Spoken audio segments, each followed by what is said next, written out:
आज हम जानेंगे प्राचीन लोगों की सफलता के रहस्य। मनी पर लिखी गई सबसे बेस्ट बुक, बेबीलोन का सबसे अमीर आदमी।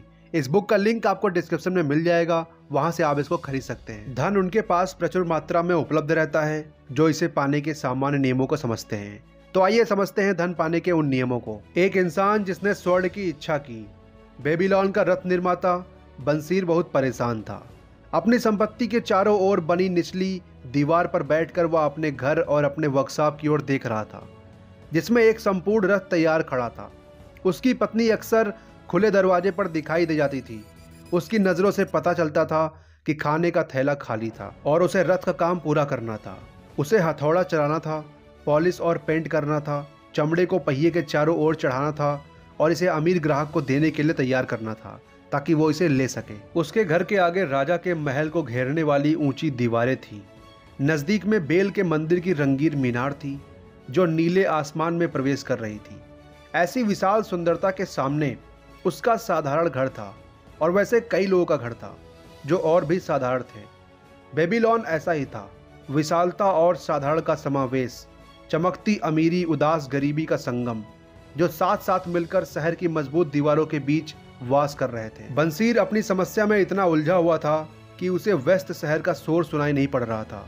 एक परिचित वाद्य यंत्र के तारों से आते संगीत ने उसे मानो नींद से जगाया। वह मुड़ा और उसने अपने सबसे अच्छे दोस्त संगीतज्ञ कोबी के संवेदनशील और मुस्कुराते चेहरे की ओर देखा, और कोबी ने आश्चर्य से कहा, तुम्हारे पर्स में एक सिक्का भी नहीं है, फिर भी तुम दीवार पर मूर्ति की तरह बैठे हो। तुम रथ का काम पूरा क्यों नहीं करते? अपनी भूख तुम कैसे मिटा पाओगे? यह तुम्हारे जैसा बर्ताव नहीं है दोस्त। तुम्हारी अंतहीन ऊर्जा कहाँ है? क्या तुम्हें कोई चीज परेशान कर रही है? क्या भगवान ने तुम्हारे लिए समस्या खड़ी की है? बंसीर ने कहा, यह एक सपना था, एक ऐसे बेमतलब के सपने से जिसमें मैंने सोचा कि मैं एक पैसे वाला आदमी हूँ।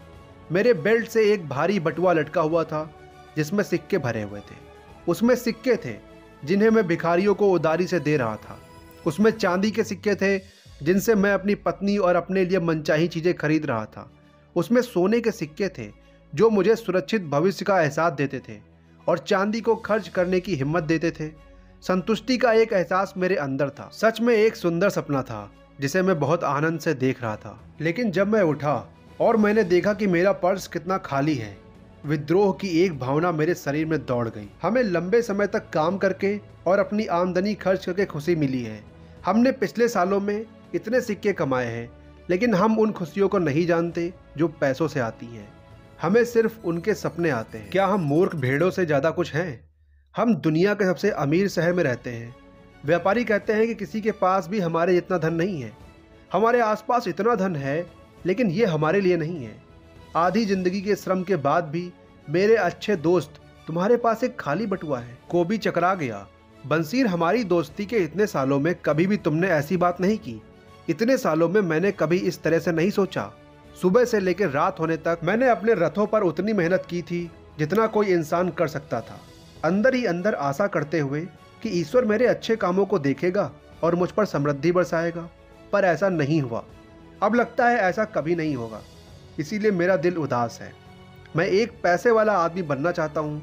मैं ज़मीन और मवेशी का मालिक बनना चाहता हूँ। मैं अच्छे कपड़े और बटुए में सिक्के रखना चाहता हूँ। मैं अपनी पूरी ताकत से इन चीज़ों के लिए काम करना चाहता हूँ, अपनी पूरी कुशलता के साथ, अपनी पूरी बुद्धि के साथ। पर मैं चाहता हूँ कि मुझे मेरी मेहनत का पुरस्कार मिले। हमारे साथ मामला क्या है? मैं फिर से पूछता हूँ, हम उन लोगों की तरह अच्छी चीज़ों का आनंद क्यों नहीं उठा सकते जिनके पास इन्हें खरीदने के लिए स्वर्ण है? यह सच है कोबी, भले ही सुनने में कितना बुरा लगे। हम हर साल इसी तरह से गुलामों वाली जिंदगी नहीं जीना चाहते। काम काम बस काम, पर कहीं पहुंच नहीं रहे। कोबी ने पूछा, क्या हम नहीं सीख सकते कि कैसे उनकी तरह स्वर्ण पा सके? बंसीर ने सोचकर जवाब दिया, शायद हम उन लोगों से कोई रहस्य सीख सके जो जानते हैं। आज के दिन कोबी ने सलाह दी। मैं अपने पुराने दोस्त अरकत से मिला जो अपने सोने के रथ में जा रहा था। उसे बेबीलोन का सबसे अमीर आदमी माना जाता है। बंसीर ने सोचा, वह इतना अमीर है कि राजा भी उससे खजाने के लिए मदद लेते हैं।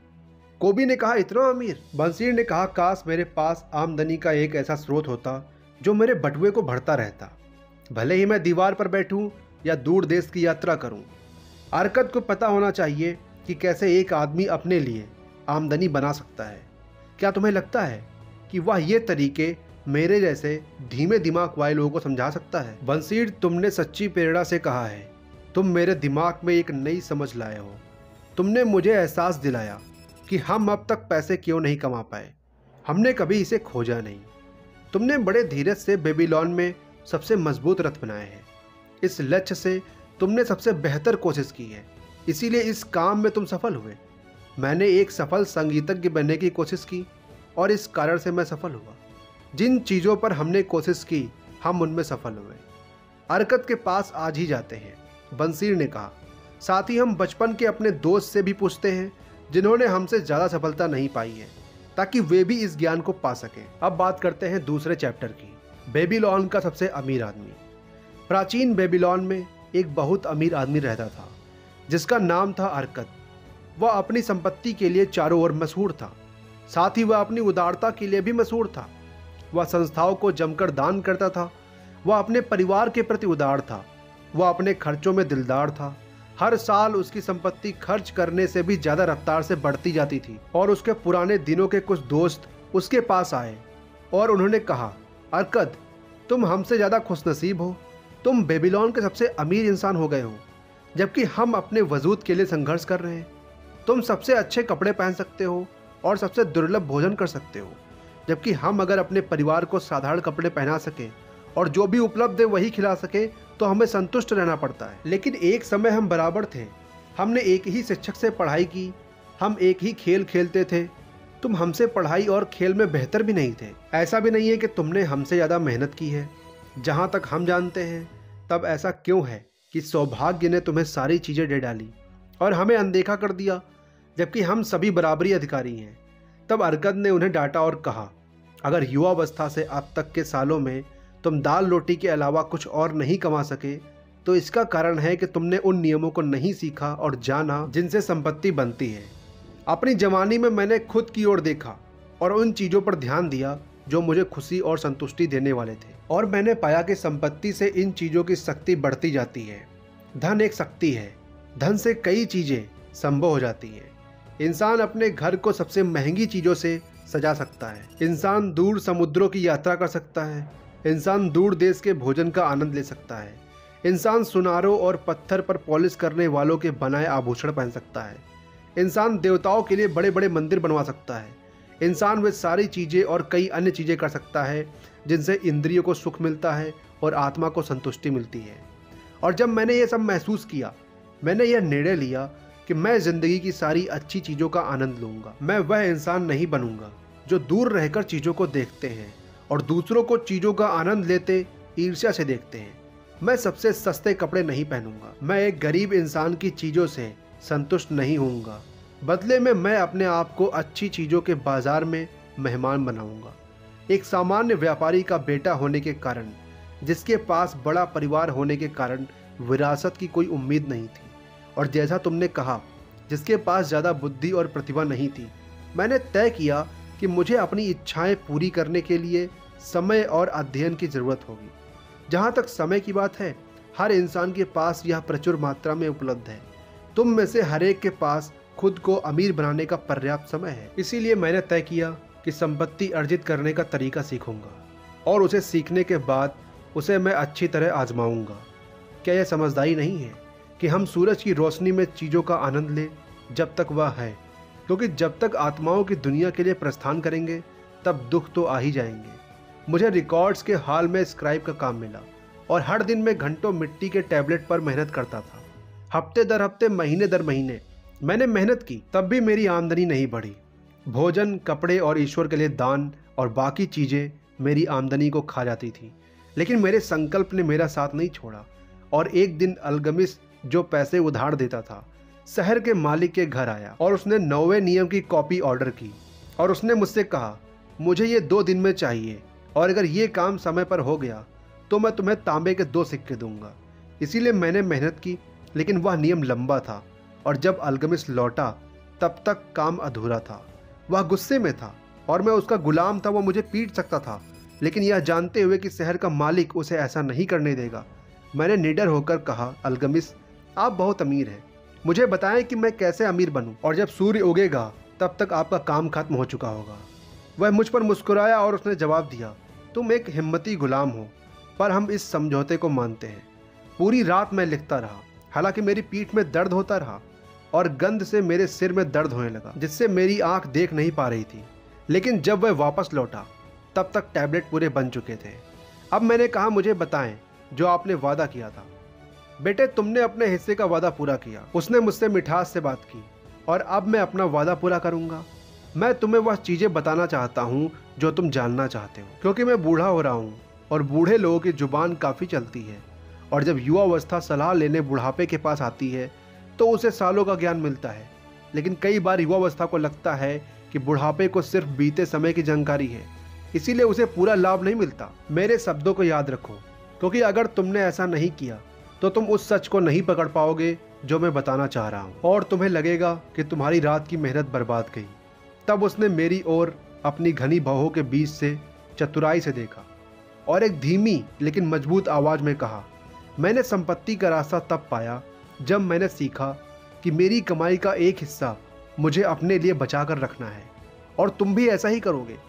तब वह मुझे भेदने वाली नज़रों से देखता रहा, पर उसने कुछ नहीं कहा। मैंने पूछा, बस इतना ही? लेकिन जो मैं कमाता हूँ वो सब है तो मेरे लिए ही। उसने जवाब दिया, नहीं, ऐसा नहीं है। तुम्हें दर्जी याद नहीं? क्या तुम मोची को पैसे नहीं देते? क्या तुम खाना खाने के पैसे नहीं देते? क्या तुम बेबीलोन में बिना पैसे खर्च किए रह सकते हो?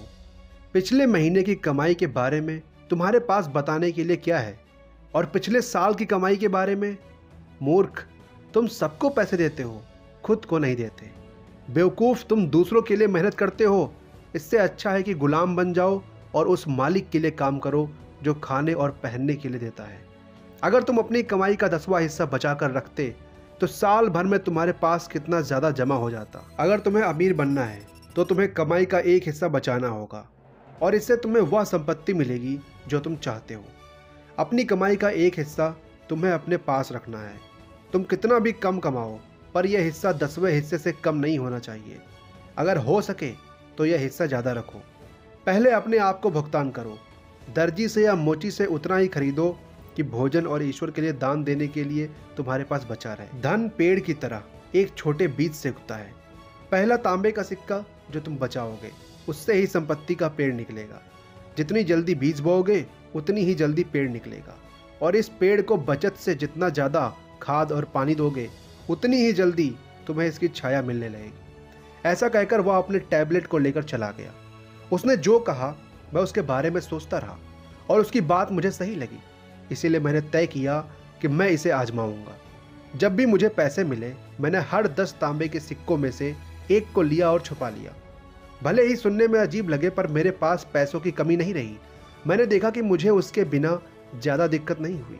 लेकिन जैसे ही जमा पूंजी बढ़ती गई, मुझे इच्छा होती थी कि इससे व्यापारियों द्वारा दिखाई गई अच्छी चीज़ें खरीदूं, जो वे ऊँटों और जहाज़ों से, फोनीशियन के जहाज़ों से लाते थे। लेकिन मैंने खुद पर काबू रखा। अरकद, वह बोलता गया, तुमने अपने पाठ अच्छी तरह सीखे हैं। तुमने अपनी आमदनी से कम खर्च पर रहना सीखा। तुमने खुद को सिखाया कि कैसे पैसे कमाए जाएं, कैसे रखे जाएं और कैसे उनका इस्तेमाल किया जाए। इसीलिए तुम एक जिम्मेदार पद के लिए तैयार हो। मैं एक बूढ़ा आदमी होता जा रहा हूँ। मेरे बेटे सिर्फ खर्च करने का सोचते हैं, कभी कमाने का नहीं।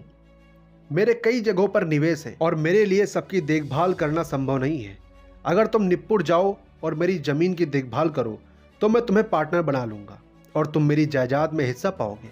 इसीलिए मैं निपुण गया और उसकी ज़मीन की जिम्मेदारी संभाल ली, जो काफ़ी बड़ी थी। और चूंकि मैं महत्वाकांक्षा से भरा हुआ था और मैंने संपत्ति के 3 नियमों को अच्छी तरह सीख लिया था, मैं उस संपत्ति की कीमत को तेज़ी से बढ़ाने में सक्षम था। इसीलिए मैं तरक्की करता गया, और जब अलगमिस की आत्मा ने शरीर छोड़ दिया, मुझे उसकी संपत्ति में हिस्सा मिला जो उसने कानूनी रूप से दिया था। अरकद ने ऐसा कहा, और जब उसकी कहानी समाप्त हुई, उसके एक दोस्त ने कहा, तुम सच में भाग्यशाली थे कि अलगमिस ने तुम्हें अपना उत्तराधिकारी बना लिया। भाग्यशाली सिर्फ इस मायने में था कि उससे मिलने से पहले मुझ में तरक्की करने की आकांक्षा थी। क्या 4 सालों तक मैंने कमाई का 10वां हिस्सा बचाकर मैंने लक्ष्य के प्रति अपने समर्पण को सिद्ध नहीं किया? जहाँ भी इंसान ऊर्जा डालता है वहाँ संपत्ति बढ़ती है। अरकद ने जवाब दिया, अगर एक अमीर इंसान नया महल बनाता है तो उसके द्वारा कमाया स्वर्ण खो जाता है। नहीं, ईंट बनाने वाले का इसमें हिस्सा होता है, और मजदूर का इसमें हिस्सा होता है, और कलाकार का इसमें हिस्सा होता है, और इस घर पर मेहनत करने वाले हर इंसान का इसमें हिस्सा होता है। लेकिन जब महल बनकर तैयार होता है तो क्या ये अपनी कीमत से ज़्यादा मूल्य का नहीं होता? और इससे जुड़ी ज़मीन क्या ज़्यादा कीमत की नहीं होती? संपत्ति जादुई तरीकों से बढ़ती है, कोई इंसान इसकी सीमा नहीं आंक सकता। क्या फोनीशियन लोगों ने बंजर धरती पर उस पैसे से महान शहर नहीं बनाए जो समुद्र पर होने वाले व्यापार से आते हैं? तब आप हमें क्या सलाह देते हैं जिससे हम भी अमीर बन जाएं? उसके एक और दोस्त ने कहा, साल गुजर गए हैं और हम उतने युवा नहीं रहे और हमारे पास कुछ भी नहीं बचा। मैं सलाह देता हूं कि तुम अल्केमिस्ट की सलाह मानो और खुद से कहो, मेरी आमदनी का एक हिस्सा मेरे लिए है।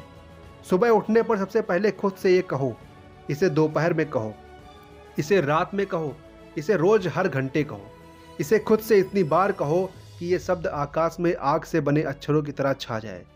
अपने आप में ये आइडिया अच्छी तरह डाल दो, अपने आप को इस विचार से भर दो, फिर जो भी हिस्सा सही लगे वह ले लो। यह हिस्सा 10% से कम नहीं होना चाहिए। अपने अन्य खर्चों को इस तरह करो कि यह संभव हो सके, लेकिन पहले वह हिस्सा निकाल लो। जल्दी ही तुम यह महसूस करोगे कि उस खजाने का मालिक होने से कितना फर्क पड़ता है जो सिर्फ तुम्हारा है। जैसे जैसे यह बढ़ेगा यह तुम्हें आनंदित करेगा। जीवन का नया जोश तुम में भर जाएगा। ज़्यादा कमाने के और भी रास्ते खुलेंगे, क्योंकि ज़्यादा आमदनी होने पर भी तुम उतना प्रतिशत अपने लिए रखोगे ना। तब अपने खजाने से अपने लिए काम कराना सीखो, इसे अपना गुलाम बना लो। इसके बच्चों और इसके बच्चों के बच्चों से अपने लिए काम कराओ। अपने भविष्य के लिए एक आमदनी सुरक्षित कर लो। बूढ़े लोगों को देखो और यह मत भूलो कि एक दिन तुम भी इनमें शामिल हो जाओगे। इसीलिए अपने खजाने को इस तरह से निवेश करो कि वह खो न जाए। जब तक जिंदगी है उसका आनंद लो। खुद पर ज़्यादा बचत के लिए दबाव मत डालो। अगर सिर्फ 10वां हिस्सा बचा सकते हो तो उतना ही बचाओ, अन्यथा अपनी आमदनी के हिसाब से रहो और कंजूस बनकर खर्च करने से मत डरो। जिंदगी अच्छी और समृद्ध होती है उन चीज़ों से जिनका तुम आनंद उठाते हो। उसके दोस्तों ने धन्यवाद दिया और वे चले गए। कुछ शांत थे क्योंकि उनके पास कल्पना शक्ति नहीं थी और वे समझ नहीं सकते थे। कुछ व्यंग्य कर रहे थे क्योंकि उन्हें लगा था कि इतना अमीर इंसान कुछ संपत्ति अपने पुराने और कम भाग्यशाली दोस्तों को देगा, लेकिन कुछ की आंखों में नई रोशनी थी। ये वही लोग थे जिन्होंने अरकत से बार बार मुलाकात की और अरकत ने उनका स्वागत किया। उसने उन्हें सलाह दी और वैसी बातें सिखाई जो अनुभव से भरे लोग सिखाते हैं, और उसने उनकी बचत करने में सहायता की ताकि उन्हें अच्छा ब्याज मिले और वे ऐसे निवेशों में पैसे बर्बाद ना करें जिनसे कोई लाभ नहीं मिलने वाला। इन लोगों की जिंदगी में बदलाव का मोड़ तब आया जब उन्होंने उस सत्य को सीखा जो अल्केमिस्ट से अरकत को और अरकत से उन तक आया था। अपनी आमदनी का एक हिस्सा अपने पास रखो। अगला चैप्टर है एक हल्के बटुए के 7 इलाज। बेबीलोन की गरिमा बरकरार है। युगों बाद भी सबसे बेहतरीन खजानों से भरे एक अत्यंत समृद्ध शहर के रूप में उसकी प्रतिष्ठा आज भी वैसी ही है, लेकिन यह हमेशा से ऐसा नहीं था। बेबीलोन की समृद्धि इसके लोगों की बुद्धिमानी का परिणाम थी। उन्हें पहले सीखना पड़ा कि अमीर कैसे बना जाता है। जब भला राजा सारगन अपने शत्रुओं एलामाइट को हराकर बेबीलोन लौटा तो उसके सामने एक गहन चुनौती थी। शाही चांसलर ने कुछ इस तरह इस समस्या को बताया, हमारे लोगों के पास कई सालों तक समृद्धि रही क्योंकि महाराज ने सिंचाई के लिए बड़े नहर और देवताओं के बड़े मंदिर बनाए, लेकिन इन कामों के पूरा हो जाने के बाद लोगों के पास जीवन यापन का कोई जरिया नहीं बचा। मजदूरों के पास रोजगार नहीं है, व्यापारियों के पास ग्राहकों की कमी है, किसान अपना सामान नहीं बेच पाते, लोगों के पास भोजन खरीदने के लिए पर्याप्त स्वर्ण नहीं है। लेकिन राजा ने जानना चाहा, क्यों नहीं सारे लोग स्वर्ण कमाने और समृद्ध बनने का तरीका सीख सकते हैं? संभव है महाराज, लेकिन उन्हें कौन सिखाएगा? पुजारी तो सिखा नहीं सकते क्योंकि वे खुद पैसे कमाने का तरीका नहीं जानते। हमारे शहर में अमीर बनने का सबसे अच्छा तरीका कौन जानता है चांसलर? राजा ने पूछा। आपके सवाल का जवाब इसी में छुपा है महाराज। बेबीलोन में सबसे ज्यादा संपत्ति किसने अर्जित की है? सही कहा मेरे सक्षम चांसलर, वह अरकद है। वह बेबीलोन का सबसे अमीर आदमी है। उसे कल मेरे पास लेकर आओ। अगले दिन राजा के आदेशानुसार अरकद को सामने लाया गया, जो अपनी उम्र के बावजूद स्वस्थ और जीवंत दिखता था। अरकद, राजा ने पूछा, क्या यह सही है कि तुम बेबीलोन में सबसे अमीर इंसान हो? तुम इतने अमीर कैसे हो गए? इस शहर ने जो अवसर सबको दिए उनका लाभ उठाकर। तुमने सोने से शुरुआत की थी, सिर्फ अमीर बनने की गहरी इच्छा थी, उसके अलावा कुछ नहीं। अरकद, राजा बोलता गया, हमारा शहर बहुत बुरी अवस्था में है क्योंकि कुछ ही लोग धन कमाना जानते हैं और उन्होंने इसे अपने एकाधिकार में कर लिया है, जबकि जनता यह नहीं जानती कि कमाए गए स्वर्ण का एक हिस्सा अपने पास कैसे रखा जाए। यह मेरी इच्छा है कि बेबीलोन दुनिया का सबसे अमीर शहर बने, इसीलिए यह कई अमीर लोगों का शहर होना चाहिए। इसीलिए हमें सभी लोगों को यह सिखाना चाहिए कि संपत्ति कैसे बनाई जाए। अरकद, मुझे बताओगे क्या पैसे कमाने का कोई रहस्य है? क्या यह सिखाया जा सकता है? यह व्यवहारिक है? महाराज, जो एक इंसान जानता है वह दूसरों को भी सिखा सकता है। राजा की आंखें चमक उठी। अरकद, तुमने वह कहा जो मैं सुनना चाहता था। क्या तुम इस महान काम में साथ दोगे? क्या तुम अपना ज्ञान कुछ शिक्षकों को सिखाओगे जो इसे दूसरों को सिखाएंगे, जब तक मेरे राज्य का हर इंसान इसे न सीख जाए? अरकद ने झुककर सलाम किया और कहा, मैं आपका सामान्य नौकर हूँ। जो भी ज्ञान मुझे है वह मैं खुशी खुशी राजा की प्रतिष्ठा के लिए लोगों को दूंगा। कृपया अपने चांसलर से कहें कि वह 100 लोगों की कक्षा बनाए जिसे मैं 7 इलाज सिखाऊंगा जिन्होंने मेरे बटुए को भारी किया, ताकि बेबीलोन में एक भी बटुआ खाली न रहे। 15 दिन बाद राजा की आज्ञा के अनुसार चुने हुए 100 लोग टेबल ऑफ लर्निंग में जमा हुए। हमारे राजा के एक आज्ञाकारी सेवक होने के नाते अरकद ने कहना शुरू किया, मैं आपकी सेवा में उपलब्ध हूँ। चूंकि एक समय में एक ऐसा गरीब आदमी था जिसे स्वर्ण की बहुत इच्छा थी, और चूंकि मुझे वह ज्ञान मिला जिससे मैं स्वर्ण कमा सका, उनका कहना है कि मैंने अपना ज्ञान आपसे बांट सकूं। मेरे सामने खड़े आप सभी लोगों को मैं एक खाली बटुए के 7 इलाज बताऊंगा जो स्वर्ण चाहने वाले सभी लोगों के लिए सहायक सिद्ध होंगे। 7 दिनों तक हर दिन मैं आपको वे 7 इलाज बताऊंगा। मैं आप सभी को वे सरल तरीके बताऊंगा जिनसे बटुआ भारी होता है। यह संपत्ति के मंदिर की ओर ले जाने वाला पहला कदम है, और कोई भी इंसान ऊपर नहीं जा सकता जब तक पहले कदम पर अच्छी तरह पैर न जमा ले। अब हम पहले इलाज के बारे में बात करेंगे। पहला इलाज, अपने बटुए को मोटा करना शुरू करो। अरकद ने दूसरी पंक्ति में एक विचार मग्न इंसान को पुकारा, मेरे दोस्त, तुम कौन सा काम करते हो? उसने जवाब दिया, एक स्क्राइब हूँ और मिट्टी के टैबलेट पर रिकॉर्ड लिखता हूँ। मैंने भी यही काम करके पहले तांबे के सिक्के कमाए थे, इसीलिए तुम्हारे पास भी भाग्य बनाने का वही अवसर है। फिर उसने दूर बैठे एक लाल चेहरे वाले इंसान से कहा कि आप अपनी रोटी कैसे कमाते हैं? उस आदमी ने कहा, एक कसाई हूँ। मैंने किसानों से बकरियां खरीद कर उन्हें मारता हूँ और उनका मांस गृहणियों को और उनकी चमड़ी मोचियों को बेचता हूँ। क्योंकि आप भी मेहनत करके कमाते हैं, आपके पास भी सफलता के वही मौके हैं जो मेरे पास थे। इस तरह से अरकद ने जाना कि वहाँ बैठा हर इंसान कैसे पैसे कमाता है। जब उसके सवाल खत्म हो गए तो उसने कहा, अब मेरे बच्चों, आप सब ने देखा कि कई व्यापार हैं जिनसे आप पैसे कमा सकते हैं। कमाने का हर तरीका स्वर्ण की एक धारा है जिससे काम करने वाला एक हिस्सा अपने बटुए में रख सकता है। इसीलिए आप सभी के बटुए में आपकी क्षमता के अनुसार सिक्कों की छोटी या बड़ी धारा बहती है। सच है ना? इस बात पर सभी ने सहमति जारी की। तब अरकद ने कहा, अगर आप सभी संपत्ति बनाना चाहते हैं तो क्या यह समझदारी की बात नहीं होगी कि आपके पास पैसों की जो स्रोत है उसका उपयोग किया जाए? इस पर सभी ने सहमति जाहिर की।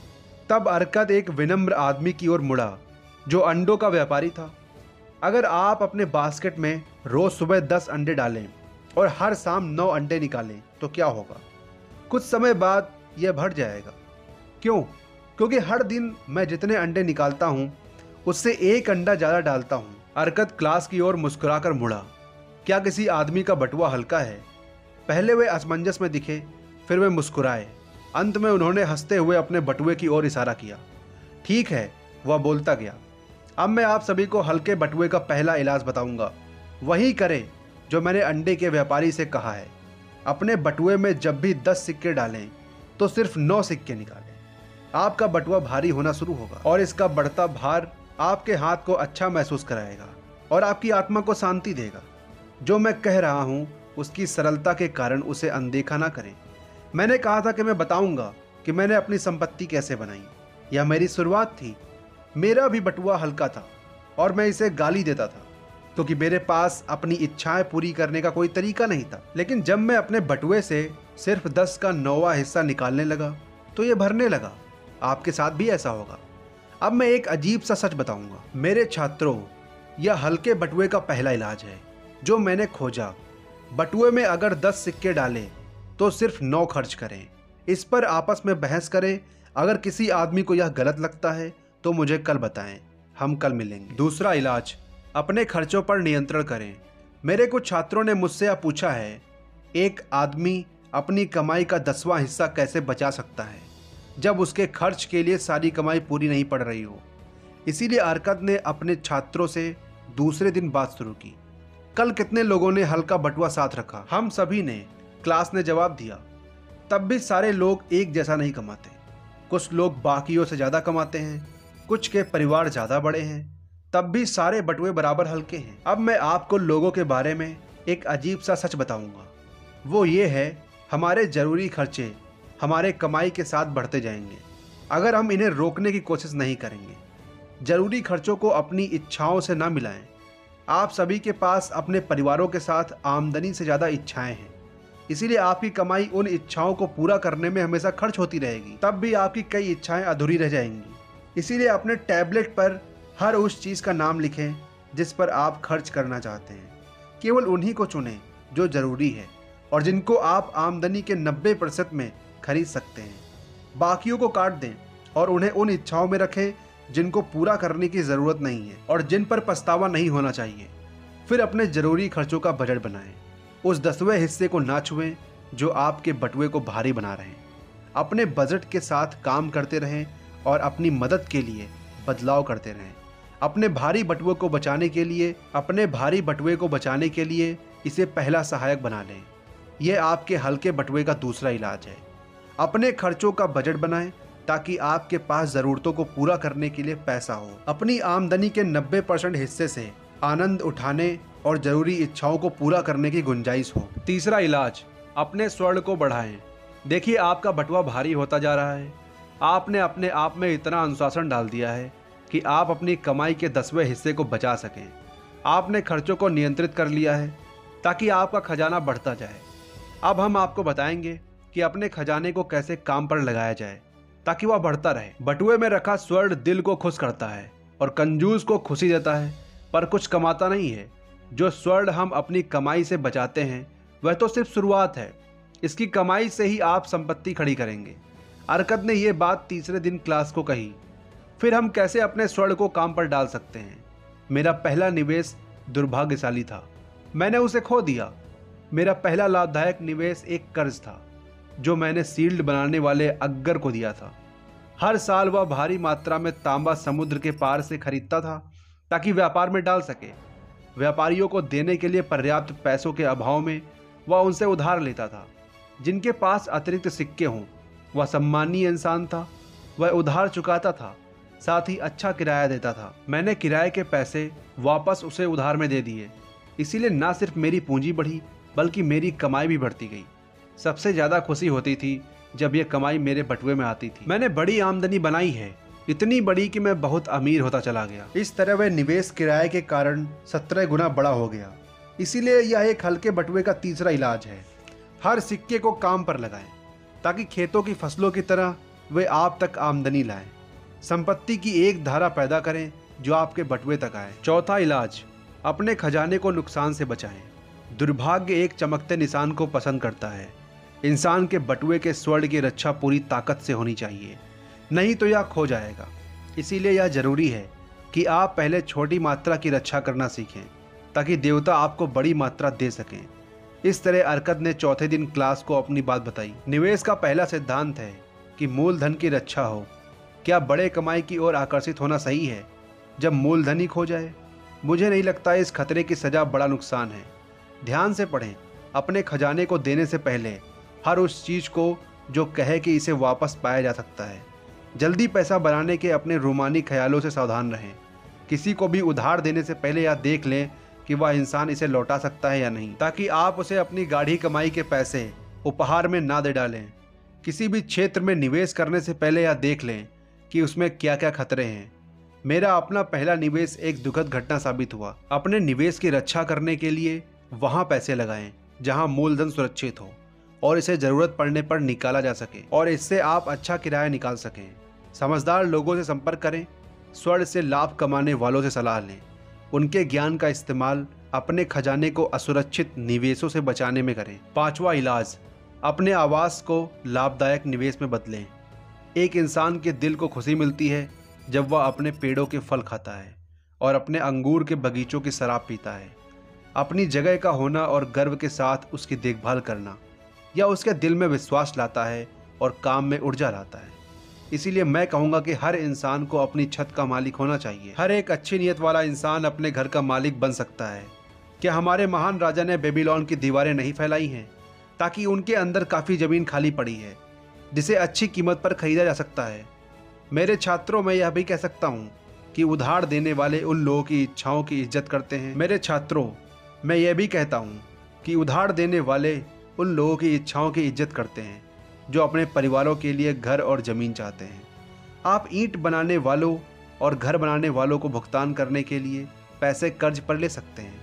अगर आप यह दिखा सकें कि आपने इस काम के लिए खुद भी अपनी तरफ से अच्छे पैसे लगाए हैं, तब जब घर बन चुका हो आप उधार देने वाले को उसी तरह से पैसे दे सकते हैं जैसे आप अपने मकान मालिक को दे रहे थे, क्योंकि हर भुगतान आपके उधार के पैसे को कम करेगा। कुछ सालों में आपका उधार चुकता हो जाएगा। तब आपके दिल को खुशी होगी जब आपके पास अपनी संपत्ति होगी और आपको सिर्फ राजा का टैक्स चुकाना हो। इसीलिए यह हल्के बटुए का 5वां इलाज है, आपका अपना मकान हो। 6ठा इलाज, भविष्य की आमदनी निश्चित करें। हर इंसान का जीवन बचपन से बुढ़ापे तक बढ़ता है। यह जीवन का मार्ग है और कोई भी इंसान इससे अलग नहीं हो सकता अगर उसे भगवान समय से पहले ना बुला ले। इसीलिए मैं कहता हूँ कि एक इंसान को आने वाले दिनों के लिए आमदनी सुनिश्चित कर लेनी चाहिए जब वह युवा ना रहे, और अपने परिवार की देखभाल के लिए भी जब वह उनके साथ ना रहे। यह पाठ आपकी तब सहायता करेगा जब आप कमाने के कम लायक बचे हों। अर्कद ने 6ठे दिन अपनी क्लास को संबोधित किया। वह इंसान जिसने संपत्ति के नियमों की समझ के कारण एक बढ़ती आमदनी विकसित कर ली, उसे भविष्य के दिनों के बारे में भी सोचना चाहिए। उसे कुछ ऐसे निवेश कर लेने चाहिए जिनसे उसे आने वाले सालों में सुरक्षा मिलती रहे और वे तब भी उपलब्ध हों जब उसके द्वारा अनुमान किया हुआ समय आ जाए। एक इंसान इस लक्ष्य को पाने के लिए घर और ज़मीन खरीद सकता है अगर वह इनकी भविष्य में उपयोगिता और कीमत पर ध्यान दे, तो उनकी कीमत हमेशा बनी रहेगी और उनसे होने वाली आमदनी और बिक्री से उसका काम हो जाएगा। एक इंसान किसी कर्जदार को थोड़े पैसे दे सकता है और इसे समान अंतराल पर बढ़ा सकता है। इस पैसे से आने वाले किराए से यह बढ़ता जाएगा। मैं अनसन नाम के मोची को जानता हूँ जिसने मुझे बताया कि 8 साल तक हर सप्ताह वह चांदी के 2 सिक्के एक कर्जदाता के पास जमा करता था। कर्जदाता ने उसे जो पैसे लौटाए उसे देखकर वह बहुत खुश हुआ। हर 4 साल में कीमत का चौथाई हिस्सा बढ़ने की दर से उसकी जमा राशि बढ़कर 1040 चांदी के सिक्कों में बदल गई। मैंने उसे अपने अंकों का ज्ञान दिखाते हुए बताया कि अगर वह 12 साल और रुकता और हर सप्ताह 2 सिक्के जमा करता तो कर्जदाता उसे 4000 सिक्के लौटाता जो उसकी ज़िंदगी भर के लिए काम आते। निश्चित ही जब नियम के साथ इतनी छोटी जमा राशि इतना लाभ दे सकती है, तब कोई भी आदमी ऐसा नहीं होगा जो बुढ़ापे के लिए और अपने परिवार के लिए एक खजाना ना बनाकर रखना चाहे, भले ही उसका बिजनेस और निवेश कितना समृद्ध क्यों ना हो। इसीलिए एक हल्के बटुए का 6ठा इलाज है, अपने बुढ़ापे और परिवार की सुरक्षा के लिए अभी से इंतजाम करें। 7वां इलाज, अपनी कमाने की क्षमता बढ़ाएं। मेरे छात्रों, आज मैं आप लोगों को हल्के बटुए का एक सबसे बड़ा इलाज बताऊंगा, लेकिन आज मैं आपसे स्वर्ण के बारे में बात नहीं करूंगा, बल्कि आपके बारे में बात करूंगा। आप सभी लोग जो तरह तरह के रंगों के चोंगों में यहाँ बैठे हैं, मैं दिमाग में बसने वाली उन चीज़ के बारे में बात करूंगा जो आपकी सफलता के पक्ष और विपक्ष में काम करती हैं। इस तरह अर्कद ने 7वें दिन अपनी क्लास को संबोधित किया। कुछ दिनों पहले एक युवा आदमी कर्ज लेने आया। जब मैंने इसकी ज़रूरत के बारे में पूछा तो उसने शिकायत की कि उसकी कमाई उसके खर्च के लिए काफ़ी नहीं थी। उसके बाद मैंने उसे बताया कि ऐसे मामले में वह कर्जदाता के लिए अच्छा सौदा नहीं है, क्योंकि उसके पास कर्ज अदा करने के लिए पर्याप्त पैसे नहीं हैं। युवक, तुम्हें ज़रूरत है। मैंने उसे बताया कि तुम ज़्यादा पैसे कमाओ। तुम अपनी आमदनी बढ़ाने के लिए क्या क्या करते हो? मैं यही कर सकता हूँ, उसने जवाब दिया। पिछले कुछ दिनों में मैं अपने मालिक के पास वेतन बढ़ाने के लिए 2 बार जा चुका हूँ, पर कोई सफलता नहीं मिली। इससे ज़्यादा कोई आदमी नहीं आ सकता। हम उसके सीधेपन पर मुस्कुरा सकते हैं, लेकिन उसके पास अपनी आमदनी बढ़ाने की एक खास काबिलियत थी। उसके अंदर पैसे कमाने की गहरी इच्छा थी, एक मजबूत इच्छा सफलता पाने के पहले इच्छा का होना जरूरी है। अपनी इच्छाएं मजबूत और स्पष्ट होनी चाहिए। सामान्य इच्छाएं कमजोर चाह होती हैं। अमीर होने की चाह रखने से कोई लाभ नहीं होता। उन दिनों मैं जब तांबे के कुछ सिक्कों के लिए स्क्राइब का मामूली काम कर रहा था, मैंने देखा कि कुछ लोग मुझसे ज़्यादा काम करते हैं और मुझसे ज़्यादा कमाते हैं। तब मैंने तय किया कि मैं सबसे ज़्यादा कमाऊंगा। बहुत जल्दी मैं जान गया कि उनकी सफलता का राज क्या है।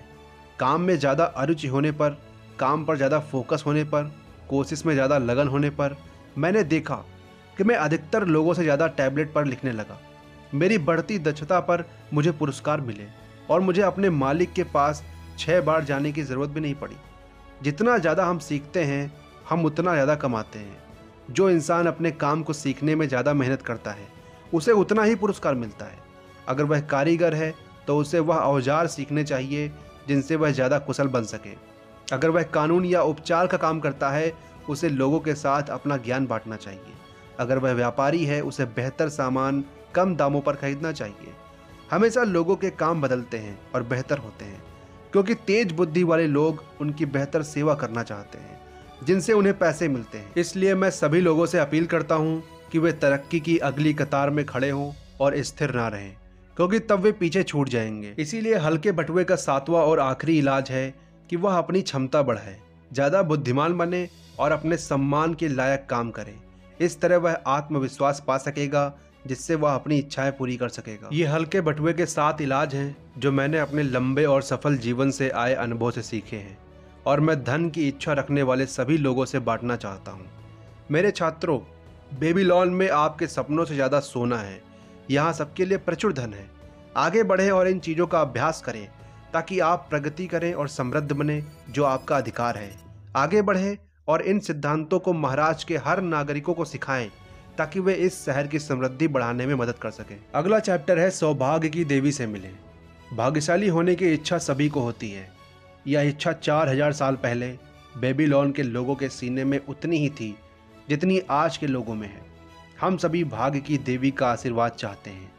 क्या कोई तरीका है जिससे हम उससे मिल सकते हैं और उसे आकर्षित कर सकते हैं? सिर्फ उसका ध्यान नहीं खींचें, बल्कि उसकी कृपा भी पा सकें। क्या किस्मत को आकर्षित करने का कोई उपाय है? ठीक यही चीज़ प्राचीन बेबीलोन के लोग भी जानना चाहते थे। यही चीज़ पाने का उन्होंने निर्णय लिया। वे चतुर इंसान थे और सजग चिंतक थे। यह बताता है कि उनका शहर सबसे अमीर और शक्तिशाली कैसे बना। आज रात हम क्या चर्चा करेंगे? अरकद ने पूछा। थोड़ी हिचक के बाद एक लंबा जुलाहा खड़ा होकर मुखातिब हुआ। मेरे पास एक ऐसा विषय है जिस पर मैं चर्चा करना चाहता हूँ, लेकिन मुझे हिचक होती है कि आपको और मेरे दोस्तों को इस पर हंसी ना आ जाए। अरकद और बाकी लोगों के कहने पर उसने कहना शुरू किया। इस दिन मैं किस्मत वाला रहा हूँ, क्योंकि मुझे एक बटुआ मिला जिसमें सोने के सिक्के थे। किस्मत बनी रहे, मैं ऐसा चाहता हूँ। यह जानते हुए कि ऐसी इच्छा सभी लोग रखते हैं, मैं सलाह देता हूँ कि हम सभी अच्छी किस्मत को आकर्षित करने पर चर्चा करें, ताकि इसे बुलाने के तरीके सीख सकें। एक बहुत दिलचस्प विषय आया है, अरकद ने कहा, जो हमारी चर्चा के लायक है। कुछ लोगों के लिए अच्छी किस्मत का मतलब एक अच्छा संयोग है, जो आकस्मिक घटना की तरह घटता है और बिना किसी कारण हो जाता है। कई लोगों का मानना है कि अच्छी किस्मत अस्टर नाम की देवी से आती है, जो उन पर वरदानों की बौछार करती हैं, जो उसे खुश करते हैं। मेरे दोस्तों, बोलो आपका क्या कहना है? क्या हम वैसे तरीके खोजें जिनसे किस्मत हम तक आती रहे? मैं आपको एक कहानी सुनाना चाहूँगा जो बताती है कि कोई इंसान कैसे किस्मत के पास जाकर इसे खो देता है, जिससे उसे नुकसान और दुख होता है। कई साल पहले जब मैं युवा था, मेरी नई शादी हुई थी और मैंने कमाना शुरू किया था। मेरे पिता आए और उन्होंने मुझे एक जगह निवेश करने के लिए कहा। उनके एक अच्छे दोस्त के बेटे ने शहर की दीवारों के बाहर एक बंजर धरती का प्लॉट देखा था। यह नहर से काफ़ी ऊंचा था, जहां पानी नहीं पहुंच सकता था। मेरे पिता के दोस्त के बेटे ने इस जमीन को खरीदने का एक प्लान बनाया। उसने कहा कि वहां बैलों से खींचे जाने वाले 3 बड़े जलचक्र होंगे, जो पानी को खींचकर जमीन को उपजाऊ बना देंगे। एक बार काम होने पर वह उस जमीन को छोटे हिस्सों में बांटकर फसल उगाने के लिए शहर के नागरिकों को भेज देगा। मेरे पिता के दोस्त के बेटे के पास इस काम को करने के लिए पर्याप्त पैसे नहीं थे। मेरी तरह वह भी एक युवा था जो ठीक ठाक कमा रहा था। मेरे पिता की तरह उसके पिता का भी बड़ा परिवार था और उनकी कमाई कम थी, इसीलिए उसने लोगों के एक ग्रुप को अपने साथ काम करने के लिए मनाया। इस ग्रुप में 12 लोग होते और हर इंसान अपनी कमाई का 10% तब तक देता रहता जब तक ज़मीन बेचने के लिए तैयार नहीं हो जाती। सभी निवेश के अनुपात के अनुसार मुनाफा कमाते। तुम मेरे बेटे, मेरे पिता ने मुझसे कहा, अभी युवा अवस्था में हो। मेरी गहरी इच्छा है कि तुम एक कीमती जायदाद अपने लिए बनाना शुरू करो ताकि तुम सम्मानीय नागरिक बन सको।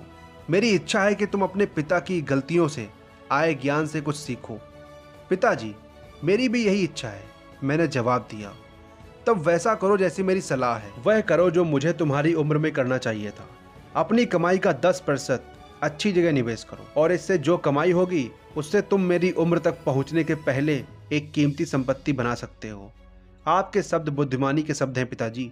मुझे भी अमीर बनने की इच्छा है, लेकिन ऐसे कई काम हैं जिनके लिए मेरे पैसों की ज़रूरत है, इसीलिए आपके बताए काम को करने में मुझे हिचक हो रही है। मैं युवा हूँ, मेरे पास पर्याप्त समय है। ऐसा मैं उस उम्र में सोचता था और देखिए कई साल बीत गए और मैंने अभी तक शुरुआत नहीं की है। पिताजी, हम दूसरे युग में रहते हैं, मैं अपनी गलतियाँ नहीं दोहराऊंगा। बेटे, अवसर तुम्हारे सामने खड़ा है, यह एक मौका दे रहा है जो तुम्हें अमीर बना सकता है। मैं विनती करता हूँ कि देर मत करो। कल मेरे दोस्त के बेटे के पास जाओ और उससे समझौता करो कि तुम अपनी कमाई का 10% उसे दोगे। कल जितनी जल्दी जाओगे, अवसर किसी का इंतजार नहीं करता। ये आज यहाँ है, कल नहीं होगा, इसीलिए देर मत करो। अपने पिताजी की सलाह के बावजूद मैं हिचका। पूर्व के व्यापारियों द्वारा कई खूबसूरत चोंगे लगाए गए थे कि मेरी पत्नी और मुझे इच्छा हुई कि हमारे पास भी एक होना चाहिए। अगर मैं उस कारोबार में 10% देने के लिए राजी हो जाता तो हमें ऐसी कई आनंद देने वाली चीज़ों से दूर रहना पड़ता। मैं अपने निर्णय को तब तक टालता रहा जब तक बहुत देर हो गई और मुझे अफसोस करना पड़ा। यह कारोबार हमारी आशा से भी ज़्यादा सफल हुआ। यह मेरी कहानी है कि कैसे किस्मत का एक मौका चूक गया।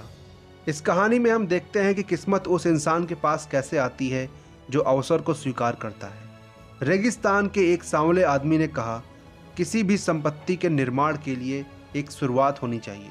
वह शुरुआत सोने और चांदी के उन सिक्कों से हो सकती है जो इंसान अपनी शुरू की कमाई से निकालता है। मैं खुद भी कई झुंडों का मालिक हूँ। मैंने अपने झुंडों की शुरुआत तब की जब मैं सिर्फ एक लड़का था और चांदी के एक सिक्के से मैंने एक बछड़ा खरीदा। यह मेरी संपत्ति की शुरुआत थी और मेरे लिए बहुत ज़रूरी थी। संपत्ति बनाने में शुरुआत करते समय अच्छी किस्मत किसी के पास भी आ सकती है। सभी लोगों के साथ वह पहला कदम महत्वपूर्ण है जो उन्हें अपनी मेहनत से कमाने वाले इंसान से उस इंसान में बदल देता है जो अपने स्वर्ण से आने वाले लाभ से कमाते हैं। कुछ लोग यह कदम तब उठाते हैं जब कम उम्र के होते हैं और उन लोगों से आगे निकल जाते हैं जो यह कदम देर से उठाते हैं या फिर इस व्यापारी के पिता की तरह कभी नहीं उठाते। अगर हमारे व्यापारी दोस्त ने यह कदम पहले उठा लिया होता जब उसके पास अवसर आया था, तो आज उसके पास दुनिया की अच्छी चीज़ों की भरमार होती। अगर हमारे जुलाहे दोस्त की किस्मत ने उसे पहला कदम उठाने के लिए प्रेरित किया होता तो उसकी अच्छी किस्मत की यह शुरुआत होती। कृपया बताएं कि उस आदमी को क्या कहेंगे जो चीज़ों को टालता रहता है जो उसके भले के लिए है। वह अवसर को स्वीकार नहीं करता। जब वह आता है वह इंतज़ार करता है। वह कहता है, मेरे पास कई काम हैं। अलविदा, वह कहता है। अवसर ऐसे धीमे लोगों का इंतजार नहीं करते। उसे लगता है अगर एक आदमी किस्मत बनाना चाहता है तो उसे तेज होना होगा। और अब हम अवसर की दूसरी कहानी सुनते हैं। मैं जानवरों का खरीदार हूँ और ज़्यादातर ऊँट और घोड़े खरीदता हूँ। कई बार मैं भेड़ और बकरियाँ भी खरीदता हूँ। मैं जो कहानी बता रहा हूँ उसमें आप देखेंगे कि कैसे एक रात अवसर आया जब मैं उसकी उम्मीद नहीं कर रहा था। शायद इसी कारण से मैं इससे चूक गया। आप ही तय करें। ऊँटों की खोज में 10 दिनों की थकाने वाली यात्रा के बाद एक शाम मैं शहर में लौट रहा था तो मुझे यह देखकर बहुत गुस्सा आया कि शहर के दरवाजे बंद हैं और उन पर ताले पड़े हैं। जब मेरे गुलाम रात के लिए तंबू लगा रहे थे जहां कम भोजन और ना के बराबर पानी था, मेरे पास एक बुजुर्ग किसान आए जो बाहर छूट गए थे। श्रीमान, उन्होंने मुझसे कहा, आपके पहनावे से लगता है कि आप एक खरीदार हैं। अगर ऐसा है, मैं आपको अपनी भेड़ों का सबसे अच्छा झुंड बेचना चाहूँगा जिसे मैंने चराया है। मेरी अच्छी पत्नी काफ़ी बीमार है, मुझे जल्दी में वापस लौटना है। अगर आप मेरी भेड़ों को खरीद लें तो मैं आपके गुलामों के साथ ऊँटों पर चढ़कर जल्दी से वापस लौटा सकता हूँ। इतना अंधकार था कि मैं उसके झुंड को नहीं देख सका। लेकिन उसकी आवाज़ से लग रहा था कि यह झुंड काफ़ी बड़ा होगा। ऊँटों की खोज में 10 दिन बिताने के बाद मैं उसे नहीं पा सका, इसीलिए मैं उससे सौदा करने को तैयार था। अपनी चिंता के कारण उसने काफ़ी उचित कीमत बताई। मैंने स्वीकार कर लिया, यह अच्छी तरह जानते हुए कि मेरे गुलाम सुबह इस झुंड को शहर में ले जाएंगे और अच्छे मुनाफे पर बेच देंगे। सौदा पूरा हुआ। मैंने अपने गुलामों को मशाल लाने को कहा ताकि हम भेड़ों को गिन सकें। चूँकि किसान ने कहा वह 900 हैं। मैंने आपको यह बताकर बोर नहीं करना चाहूँगा कि हमें प्यासी, परेशान और घूमती भेड़ों को गिनने में कितनी तकलीफ हुई। इसीलिए मैंने उसे बताया कि मैं दिन में गिन पाऊँगा और तभी पैसे दे पाऊँगा। श्रीमान कृपया, उसने विनती की, मुझे 2/3 कीमत दे दें ताकि मैं अपने रास्ते जा सकूं। मैं अपने सबसे बुद्धिमान और शिक्षित गुलाम को आपके पास छोड़ दूंगा ताकि वह सुबह में गिनने में आपकी मदद कर सके। वे विश्वस्त हैं और आप उसे बाकी पैसे दे सकते हैं। लेकिन मैं जिद्दी था और उस रात पैसे देने से मैंने इनकार कर दिया। अगली सुबह जागने से पहले शहर के दरवाजे खुले और 4 खरीदार उन झुंडों के लिए निकल पड़े। वे बहुत उत्सुक थे और वे ज़्यादा कीमत देने को तैयार थे क्योंकि शहर पर हमले का खतरा था और वहाँ भरपूर भोजन नहीं था। उस किसान को मुझे बताई कीमत का 3 गुना मिला। इस तरह से मैं किस्मत को चूक गया। यह बड़ी अनोखी कहानी है। अरकत ने कहा, इससे क्या सीख मिलती है? जब सौदा अच्छा लगे तो तुरंत भुगतान कर दें, यह सीख मिलती है। एक लगाम बनाने वाले सज्जन ने कहा, अगर सौदा अच्छा हो तो आपको अपनी कमजोरियों से वैसे ही बचना चाहिए जैसे आप दूसरों की कमजोरियों से बचते हैं। हम लोग बदल सकते हैं, लेकिन दुख है कि जब हम सही होते हैं तब अपना मन जल्दी बदल लेते हैं। जब हम गलत होते हैं तो बहुत जिद्दी हो जाते हैं। लेकिन मैंने हमेशा पाया है कि जब सौदा अच्छा हो तो मेरे लिए आगे बढ़ना मुश्किल होता है। इसीलिए अपनी कमजोरियों से बचने के लिए मैं तुरंत पैसे जमा कर देता हूँ। यह बाद में उन अफसोसों से बचाता है जो किस्मत चूक जाने से होते हैं। हर बार अवसर उसी कारण से निकल जाते हैं। हर बार वह टालने वाले के पास एक अच्छे प्लान के साथ आता है। हर बार वे हिचकते हैं। वे ये नहीं कहते कि अच्छा मौका है, मुझे इसे ले लेना चाहिए। इस तरह इंसान कैसे सफलता पा सकते हैं? तुमने आज की चर्चा की बातों को अच्छी तरह सीखा है। अरकत ने जवाब दिया, हमने पाया कि अच्छी किस्मत अवसर के पीछे पीछे आती है, पर इसका उल्टा नहीं होता। हमारे व्यापारी दोस्त ने अच्छी किस्मत पाई होती अगर उसने वह अवसर अपनाया होता जो देवी ने उसके सामने लाकर रखा था। हमारे खरीदार दोस्त उसी तरह अच्छी किस्मत का सुख भोगा होता अगर उसने भेड़ों का झुंड खरीदा होता और अच्छे मुनाफे पर बेचा होता। हमने यह चर्चा की ताकि हम जान सके कि अच्छी किस्मत को कैसे आकर्षित किया जाए। मुझे लगता है हमें रास्ता मिल गया। इन दोनों कहानियों से पता चलता है कि अच्छी किस्मत कैसे अवसर के पीछे आती है। यहाँ एक सच है जिसे अच्छी किस्मत की कहानियाँ जीतो या हारो नहीं बदल सकती। यह सच है, अवसर को स्वीकार करके अच्छी किस्मत को पाया जा सकता है। जो अपने लाभ के लिए अवसर पाने को आतुर रहते हैं उन्हें किस्मत की देवी की कृपा मिलती है। वह हमेशा उनकी मदद करती है जो उसे खुश रखते हैं। काम करने वाले हमेशा उसे खुश रखते हैं। एक्शन आपको उस सफलता की ओर ले जाएगा जिसे आप पाना चाहते हैं। एक्शन लेने वाले इंसानों पर किस्मत की देवी कृपा करती हैं। तो ये बुक समरी यहीं तक है। आपको ये बुक समरी कैसी लगी कमेंट सेक्शन में ज़रूर बताना। मिलते हैं नेक्स्ट वीडियो में। जय हिंद।